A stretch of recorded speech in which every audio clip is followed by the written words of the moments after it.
인류 역사상 예수께서 이 땅에 오실 때 이를 공개적으로 가장 먼저 소개하고 전하신 분이 바로 세례 요한입니다. 그런데 그 사역의 그 첫 시작은 이렇습니다. 누가복음 3장 2절에 안나스와 가야바가 대제사장으로 있을 때에 하나님의 말씀이 빈들에서 사가랴의 아들 요한에게 임한지라 이렇게 소개합니다. 바로 그 사역이 시작되기 전 빈들에서 있었던 일입니다. 바로 광야 그 빈들에서 하나님의 말씀이 그에게 임한 것입니다. 세례 요한은 이 빈들에서 그 사역이 시작한 이때 예루살렘 안에는 안나스와 가야바가 대제사장으로 있을 때라 아주 중요한 시기입니다. 자, 그가 빈들에 있을 때 요한에게 임한 하나님의 말씀 그대로 메시지가 됐고 그를 그 말씀에 세워가는 이를 근거로 해서 대단히 담대한 세례 요한으로 시작합니다. 바로 요한이 세례 요한 되게 한 그 근거이기도 한데 이 사실을 요한복음 1장 33절로 34절에 나도 그를 알지 못하였으나 이렇게 소개합니다. 나를 보내요 물론 세례를 주라 하신 그 이가 나에게 말씀하시되 성령이 내려서 누구에게든지 머무는 것을 보거든 그가 곧 성령으로 세례를 주는 이인 줄 알라 하셨기에 내가 보고 그가 하나님의 아들이심을 증거하였노라 이렇게 시작합니다. 오늘 우리가 왜 하나님의 말씀에 집중하고 왜 또 집중해야 하느냐 이 물음의 답이기도 합니다. 왜 그럴까요? 지금도 그 말씀은 살아있는 말씀이요 살아계신 말씀이기 때문에 그렇습니다. 그래서 지금도 이 살아계신 말씀이고 살아있는 말씀은 그대로 우리를 살리십니다. 능치 못하심이 없는 정도가 아니라 이 말씀은 영원히 살아계신 생명의 말씀입니다. 다행히도 저나 여러분이 이런 은총 안에 있는 것은 큰 행운입니다. 왜일까요? 행운은 지나가면 그만입니다. 순종이 세사보다 나은 정도가 아니라 순종은 언제나 그래도 살아계신 그 살아계심의 현장입니다. 우리가 순종을 해서 무엇을 하는 게 아니고 이 순종 자체는 한결같이 살아계신 그 사실로 움직이고 살아가게 하는 그 근거가 됩니다. 이는 지금도 보이는 살아계심으로 또 보이게 행하시는 그 실세가 되시죠.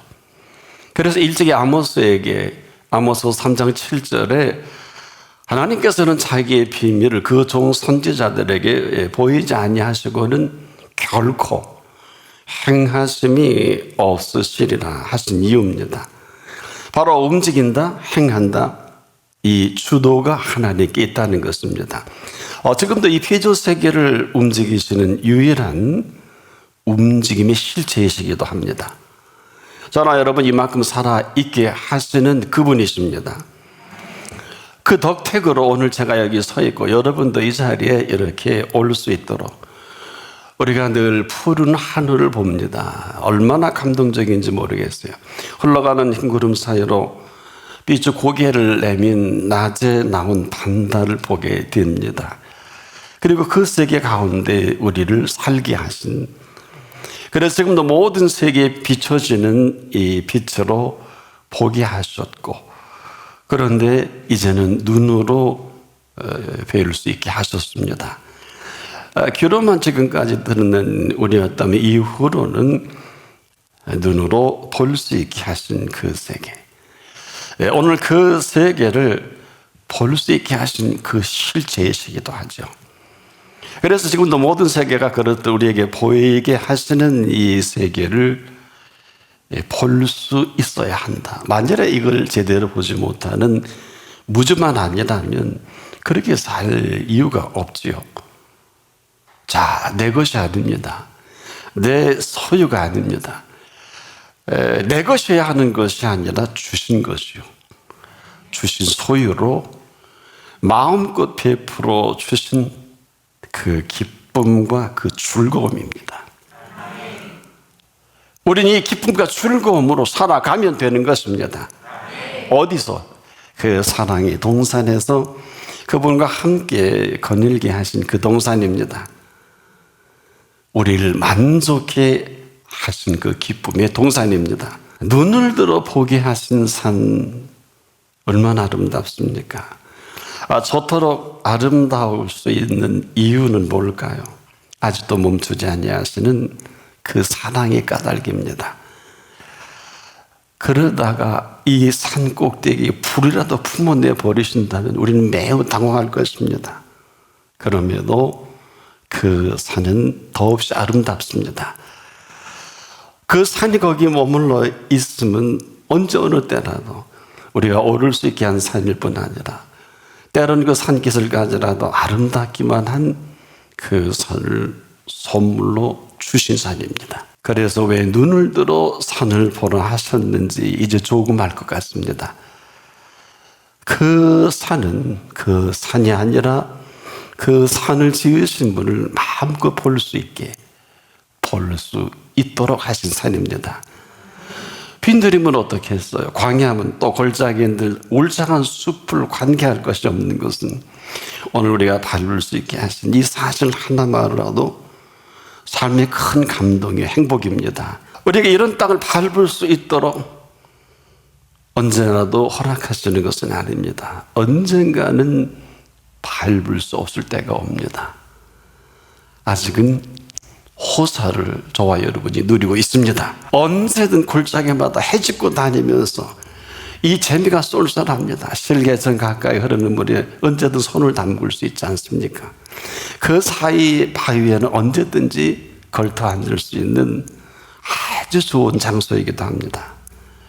그러다 보면 어느 틈엔가 서산에 해가 저물어 버리면 그 노을은 가히 환상적이지 않을 수 없는 것은 어쩌면 저렇게 그 지는 해는 한 번도 같은 노을이 없이 환상적인 색감과 색채를 연출합니다. 알다가도 모를 탄성이 안 나올 수가 없어요. 우리 하나님 참 멋있는 하나님이시다. 바로 이 멋을 우리에게 가르쳐 주셨고 뿐만 아니라 맛도 가르쳐 주셨고 삶의 삶도 가르쳐 줘서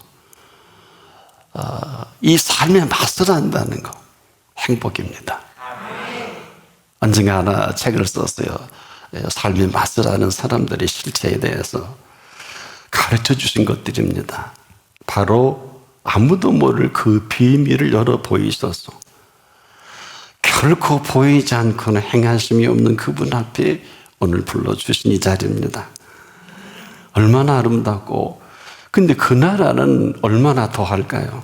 우리에게 이런 어마어마한 감동도 주신 그 나라, 마땅히 세세무궁토록 찬송과 존귀와 영광을 받으시기에 합당하신 분이 맞습니다.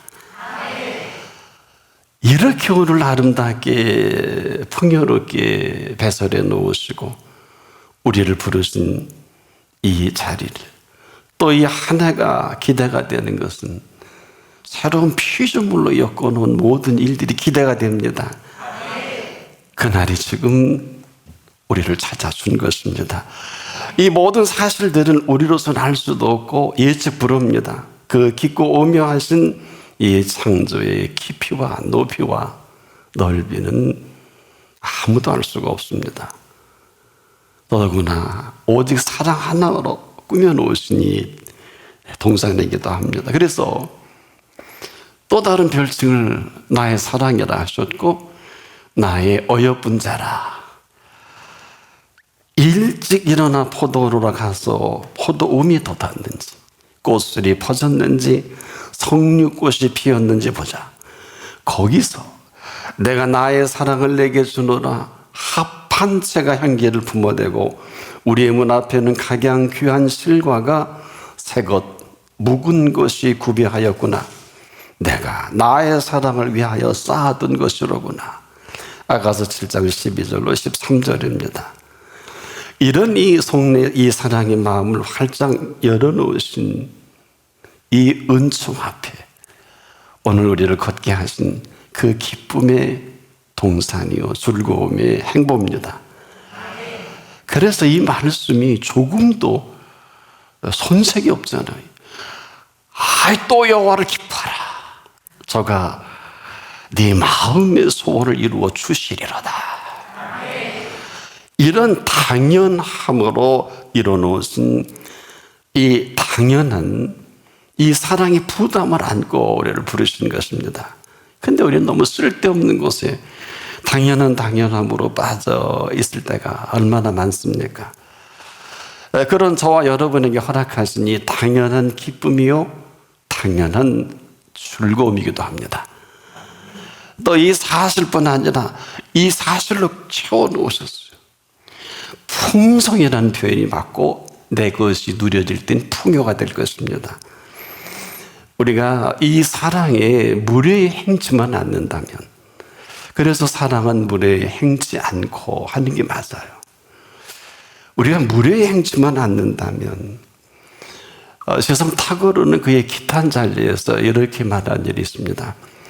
잠시 동안 님의 곁에 머물 수 있도록 허락해 주십시오. 하던 일은 다음에 끝내겠습니다. 아주 정중히 허락을 요청한 일이 있습니다.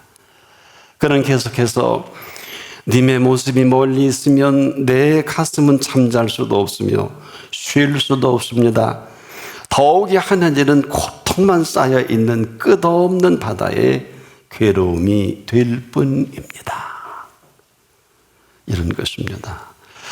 오직 그 눈빛 아래, 그 발 아래에서 언제든 옥합이라도 깨트리고 싶은 이 준비된 여인처럼 그녀는 예수님의 뒤로 그 발 곁에 서서 울며 그 눈물로 발을 적시고 자기 머리털로 씻습니다. 그 발에 입 맞추고 향유를 부어버리는 여인이 있습니다.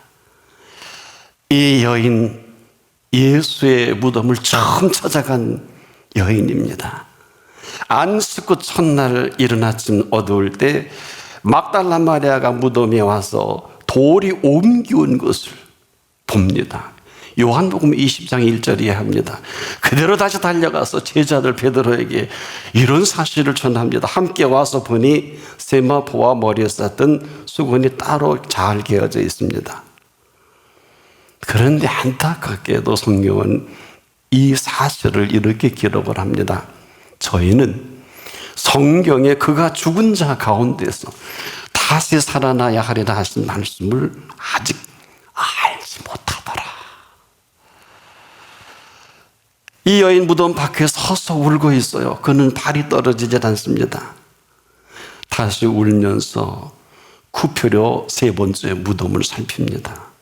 그런데 흰옷 입은 두 천사가 예수의 시체에 누웠던 곳에 하나는 발편에 하나는 머리편에 이렇게 앉아 있습니다. 깜짝 놀랄 일입니다. 이렇게 말합니다. 여자요, 어찌하여 우느냐? 울 일이 아니라는 거예요. 사람이 내 죄를 어디다 두었는지 내가 알지 못합니다. 그리고 이 말하고 돌아서는데 예수님이 서신 것조차 예수님을 알지 못한다고 기록을 합니다. 때에 예수께서 이렇게 말씀합니다. 여자요, 어찌하여 울며 누구를 찾느냐? 어찌하여 울며 누구를 찾느냐? 마리아가 동산제기인 줄 알고 주여 당신이 옮겨갔거든 어디에 두었는지 내게 이르소서. 그리하면 내가 가져가겠습니다. 이 소리를 듣고 예수님의 마음이 어떠셨을까? 그대로 이렇게 답을 하십니다. 마리아야. 이렇게 얘기할 때 마리아가 돌이켜 히브리 말로 라보니요, 우리가 선생님이 한 뜻이죠. 예수께 날 만지지 마라. 내가 아직 아버지께로 올라가지 못하였느냐라. 너는 내 형제에게 가서 이르되 내가 나의 하나님 곧 너의 하나님, 내 하나님 곧 너의 하나님께로 올라간다 하라. 놀라운 이 사실을 처음으로 이 사실을 제자들은 알려고도 하지도 않고 믿지도 않았던 이 사실을 근거해서 막달라 마리아에게 특명을 내리는 거예요. 가서 전하라고. 전할 일인지 아닌지 혼란스럽기도 하지요. 처음으로 인류 역사에 그 이전까지는 예수님이 아버지셨고 예수님이 하나님이셨습니다. 아무도 아버지로 허락을 안 하셨어요. 그 하나님으로 허락하신 일이 없는데 이제 우리의 아버지가 되신 아버지 되신 하나님이시라고 저와 여러분이 하나님이 되신 그 하나님으로 천명하신 유일한 시간이고 유일한 메시지입니다. 그래서 감히 영접하는 자, 곧 그 이름을 믿는 자들에게는 하나님의 자녀가 되는 권세까지도 허락하신 이유예요. 이 엄청난 관계 설정이 가장 중요한 핵심적인 메시지를 하필이면 천박한 막달라 마리아를 통해서 제자들에게 전하라. 그리고 오늘 인류에게 그리고 저와 같은 사람에게도 말씀을 증거할 수 있는 근거로 뭘까요? 십자가상의 그 핏값으로 그 길을 활짝 열어놓은 이 사실을 공개적으로 처음 알리는 시간입니다. 이 여인이 얼마나 기쁘고 즐거웠을까요? 이 기쁘고 즐거운 사실, 하나님이 아버지래요. 이제 하나님, 우리 하나님이래요. 얼마나 기쁘고 얼마나 즐거웠을까? 이 사실을 알게 된 제자들은 결국 그 기쁨과 그 즐거움으로 거침없이 남은 생에 순교로 대신하잖아요. 아름다운 최고의 사랑의 행위자로 만드신 사건입니다. 그 근거입니다. 십자가의 사랑입니다.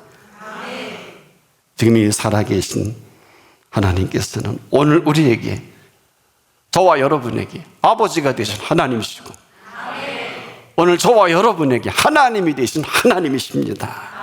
여러분 헤아려 이보다 더 기쁘고 즐거운 뉴스가 어디 있을까요? 악이란 뭘까요? 이런 겁니다. 결코 어떤 악도 선을 이길 수는 없어요. 그러나 선이 악과 싸워 이기는 것은 아닙니다. 악이 선을 삼켜버린 악이거든요. 그런데 그 삼켜버린 선이 다시 악을 삼켜버리게 되는 거예요. 뭘까요? 십자가에서 이루어진 사건입니다. 인류의 모든 악을 총동원한 십자가 사건이 원하십니까? 로마 황제가 동원되고 빌라도가 동원되고 총독이 대제사장 그의 가야바와 안나스가 동원되고 제사장들이 동원되고 바리새인과 서기관과 장로들과 사내들인 공회원 70명이 몽땅 공모해서 정한 죄를 정해놓고 정죄한 십자가의 극악의 사건입니다. 없는 죄를 만들어낸 천재들이에요. 거기 그렇게 그들의 극악으로 달려 죽으신 십자가인데 악이 선을 삼켜버린 악이기도 하지요. 이 일에 놀랍게도 이의를 제기하는 사람이 한 사람도 없었습니다. 유일하게 딱 한 사람, 그것도 십자가상에서 우병 강도가 이의를 제기합니다. 이 사람이 행한 것은 옳지 않은 것이 없느니라. 온 인류를 향한 유일무이한 메시지가 터져나온 것입니다. 예수님의 핏값의 첫 번째 수혜자로 이 강도는 낙원에 있게 됩니다. 이 장엄한 십자가상의 죽음과 함께 3일 만에 다시 인류의 역사는 예수님이 살아나신 그 역사로 바로 다시 시작되는 역사이기 때문에 사람들은 아는지 모르는지 기원 전이 어떻다, 기원 후가 어떻다, 정확하게 정리된 사람은 삶의 기원사를 기억하는 시간이기도 하지요. 바로 새로 시작된 역사가 예수 그리스도께서 부활하신 생명에 시작된 역사입니다. 다시 시작하신 부활의 생명의 역사하신 그분이 지금 여기 와 계십니다. 악이 선을 삼켜버렸어요. 그 선이 가장 흉악한 악을 다 삼켜버린 십자가이기도 합니다. 오늘 우리에게 유일한 살 길인 선이 악을 이기신 다시 살아난 영원한 생명이 시작된 시간이기도 하죠. 오직 이 사실만이, 이 사실을 인정할 그때 그 한 사람 한 사람 영원한 생명의 기쁨과 즐거움을 선물로 주셔서 이 기쁨과 즐거움으로 시작하게 하시는 생애입니다. 그래서 우리가 기뻐하고 즐거워하는 게 마땅할 정도가 아니라 당연한 것입니다. 함부로 기뻐하지 마세요. 아무거나 즐거워하지 마세요. 이 팩트가 아니면 그 어떤 기쁨도 어떤 즐거움도 사기성이 있어요. 속지 않기를 바랍니다. 되지 못하고 된 줄 여기지만 않는다면 선줄로 여길 필요가 뭐 있겠어요? 생각해 보십시오. 이 세상의 기쁨과 모든 즐거움은 육신의 정욕과 안목의 정욕과 이생의 자랑으로 가득 차 있는 것을 말합니다.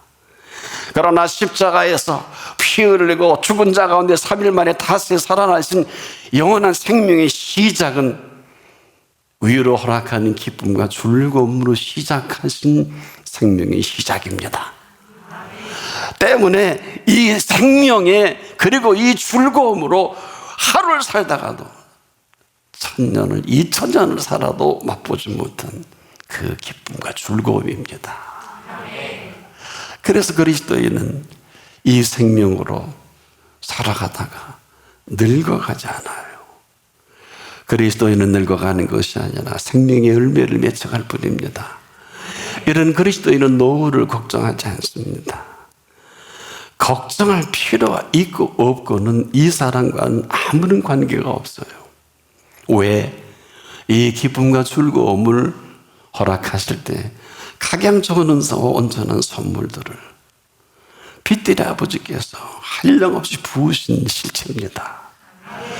허리를 굽혀 죽기만 하면 되는 은혜들을 줄비하게 오늘도 배설해 놓으신 거예요. 보세요. 여호와를 기뻐하라 명령인데 이렇게 하는 사람이 많지는 않을 것입니다. 왜?